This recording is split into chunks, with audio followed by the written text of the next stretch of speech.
Hey there guys, welcome back to another video, and today I'll be showing you how to use YouTube captions on any language trick. To achieve this or use this trick, you simply have to open your YouTube application on your device.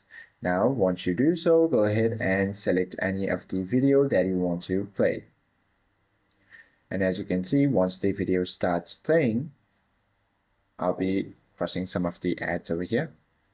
Now, as you can see, the video has started playing, and all you have to do is simply tap on this CC option, or just tap on this setting gear icon located on the top right of your player. Then tap on this more option or this captions option.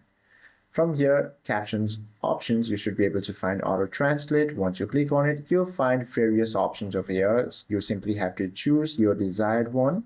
And as you can see, it will take some time, and the captions are now in that specific language I recently chose.